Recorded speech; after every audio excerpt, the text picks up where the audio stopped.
Hello students, આજના પ્રેક્ટિકલમાં આપણે જોવાના છીએ કે ફોર્મની યથાર્થતા માટે જો યુઝર નેમ ફિલ્ડને ખાલી રાખી સબમિટ બટન પર ક્લિક કરે તો યુઝરની સામે એલર્ટ બોક્સ મેસેજ છે એ અપિયર થવો જોઈએ કે પ્લીઝ એન્ટર યોર નેમ. જેમ કે અહીંયા નેમ લખેલું છે. ઓકે, હવે અહીંયા હું નેમ લખી નાખું છું ક્રિષ્ના અને સબમિટ ઉપર ક્લિક કરું છું તો સબમિટ થઈ જાય છે. પણ જો અહીંયા કોઈ યુઝર નેમ લખવાનું ભૂલી ગયું છે ફોર્મની અંદર, ડાયરેક્ટ સબમિટ બટન પર ક્લિક કરે તો પ્લીઝ એન્ટર નેમ એવો મેસેજ છે અપિયર થવો જોઈએ. તો આ પ્રકારનું પ્રેક્ટિકલ કઈ રીતે ક્રિએટ કરી શકાશે તો એના માટેનો આ પ્રોગ્રામ છે. તો એના માટે સૌપ્રથમ કમ્પોઝર વિન્ડો ઓપન કરો. ઓકે, પછી અહીંયાથી કમ્પોઝર વિન્ડોની અંદર પેલા આ ફાઇલને આપણે સેવ કરીશું. તો એના માટે ફાઇલમાં જાઓ, સેવ ઉપર ક્લિક કરો એટલે પેજ ટાઇટલ નામનું ડાયલોગ બોક્સ છે ઓપન થશે. હવે અહીંયા હું ફોર્મને નામ આપી દઉં છું JS2.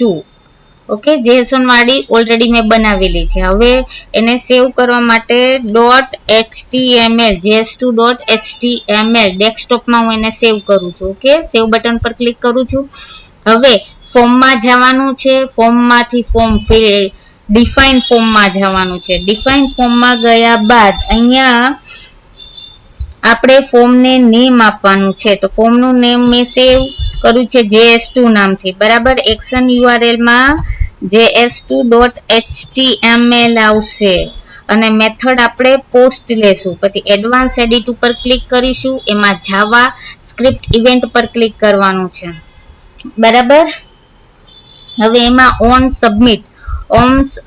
સબમિટમાં આપણે છે એ ટાઈપ કરીશું ફંક્શન રિટર્ન વેલિડેટ ફોર્મનો એફ છે કેપિટલ આવશે. બરાબર, રિટર્ન વેલિડેટ ફોર્મ અને અહીંયા ઓકે ઉપર ક્લિક કરીશું. પાછું ઓકે ઉપર ક્લિક કરીશું. ઓકે, એટલે તમે જોશો કે ફોર્મ છે એ ક્રિએટ થઈ ગયું છે, ગ્રે કલરની લાઈન આવી ગઈ છે. હવે ત્યારબાદ અહીંયા હું નેમ નું લેબલ છે એ લખું છું. ઓકે, નેમની બાજુ મારે ટેક્સ્ટ બોક્સ એન્ટર કરાવવું છે. તો એમાં ફોર્મમાં જવાનું છે, ફોર્મ ફિલ્ડમાં જવાનું છે. અહીંયા ટેક્સ્ટ ફિલ્ડ ટાઈપમાં ટેક્સ્ટ સિલેક્ટ કરવાનું છે. ફિલ્ડ નેમમાં અહીંયા હું લખું છું નેમ. તમે શોર્ટમાં નેમ પણ લખી શકો છો. ઓકે, ત્યારબાદ ઓકે બટન પર ક્લિક કરી દેવાનું છે.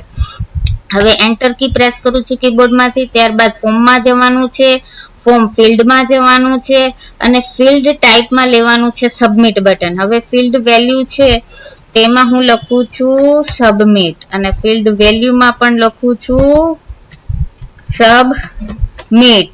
ત્યારબાદ ઓકે ઉપર ક્લિક કરું છું એટલે જુઓ છો કે સબમિટનું બટન છે એ એડ થઈ ગયું છે.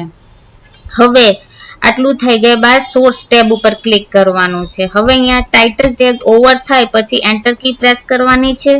અહીંયા સ્ક્રિપ્ટ ટેગનું કોડિંગ સ્ટાર્ટ કરવાનું છે. તો એનું આપણે ફંક્શન છે એને કોલ કરાવીએ. તો ફંક્શન આપણે વેલિડેટ ફોર્મ. ખાસ ધ્યાન રાખવાનું કે જે જાવા છે કેસ સેન્સિટિવ લેંગ્વેજ છે એટલે કેપિટલ અને સ્મોલ લેટર બંનેને અલગ અલગ કન્સિડર કરશે.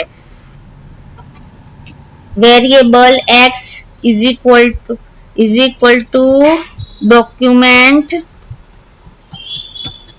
ડોક્યુમેન્ટનું નામ છે JS2. એમાં નેમ ફંક્શન, એમાં વેલ્યુ.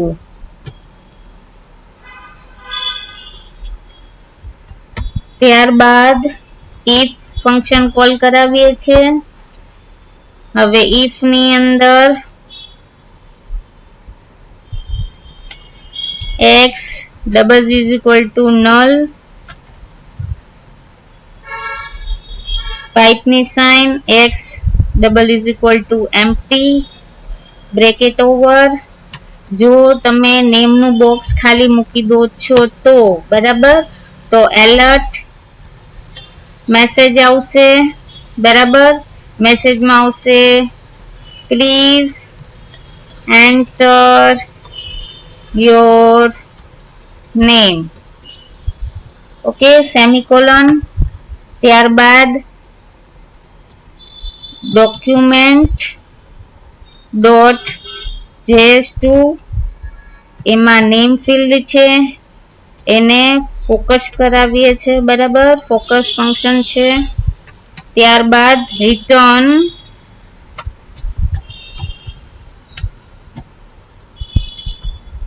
ફોલ્સ. જેટલા બ્રેકેટ સ્ટાર્ટ કર્યા છે એટલા ઓવર કરવાના રહેશે અને અહીંયા સ્ક્રિપ્ટ ટેગ છે એને ઓવર કરીશું. તો અહીંયા જોઈ શકો છો કે ટાઇટલ પછી આપણે આટલું જે કોડિંગ કરેલું છે, ટાઇટલ પછી સ્ક્રિપ્ટ ટેગ સ્ટાર્ટ કર્યો છે, સ્ક્રિપ્ટ ટેગ ઓવર કર્યો છે, વેલિડેટ ફોર્મ ફંક્શન કોલ કરાવ્યું છે, પછી વેરિયેબલ એક્સ છે ડિક્લેર કર્યો છે, એમાં નામ છે, બરાબર, ફાઇલનું js2, એમાં નેમ વેલ્યુ છે, જો ખાલી હોય તો એમાં એલર્ટ બોક્સ આપણે એડ કરાવ્યો છે, પ્લીઝ એન્ટર યોર નેમ, બરાબર, ફોકસ ફંક્શન કોલ કરાવ્યું છે. હવે આપણે આને સેવ કરી દેવાનું છે. સેવ કરી દીધું, ઓકે. ત્યારબાદ આપણે કોઈ પણ બ્રાઉઝર ઓપન કરીશું. અહીંયા આપણે ડેસ્કટોપમાં જોઈ લઈએ પહેલા કે ફાઇલ સેવ થઈ ગઈ છે. તો અહીંયા તમે જોઈ શકો છો JST નામની ફાઇલ ઓલરેડી સેવ થઈ ગઈ છે, બરાબર, જે ક્રિએટ થઈ ગઈ છે. હવે એના ઉપર 2 ટાઈમ ક્લિક કરીશ એટલે ફાઇલ તમને અહીંયા દેખાશે, ઓકે. હવે આને આપણે આની અંદર જોઈએ તો હું નેમ છે એ નેમની અંદર હું સ્ક્રીનને થોડી બિગ કરી દઉં.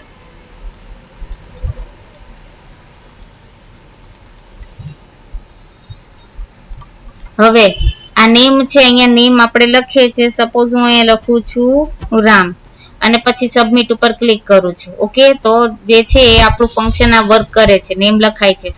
હવે આપણે જે એના માટે આ પ્રોગ્રામ કર્યો છે એલર્ટ બોક્સ માટે, કે બાય મિસ્ટેક તમે નેમ લખવાનું ભૂલી જાઓ છો અને તમે સબમિટ ઉપર ક્લિક કરો છો તો એલર્ટનું મેસેજ આવવું જોઈએ. તો આપણે જોઈએ કે આપણો પ્રોગ્રામ હવે આ વર્કિંગ કરે છે કે નહીં. તો અહીંયા મેં લખ્યા, નેમ લખ્યા વગર જો સબમિટ ઉપર ક્લિક કર્યું તો અહીંયા મેસેજ છે અપિયર થયો છે કે પ્લીઝ એન્ટર યોર નેમ. એટલે કે આપણે બનાવેલું પ્રેક્ટિકલ છે એ વર્ક કરે છે, કોડિંગ વર્ક કરે છે. તો સ્ટુડન્ટ્સ, તમને આ જે પ્રોગ્રામ છે સમજાઈ ગયો હશે. તો આવો જ જ્યારે પ્રોગ્રામ છે તમે બી આવો જ નેમ વાળો છે, એવી રીતે પાસવર્ડ વાળો છે કે પછી પિનકોડ વાળો છે તમે ફોર્મમાં બનાવી શકો છો.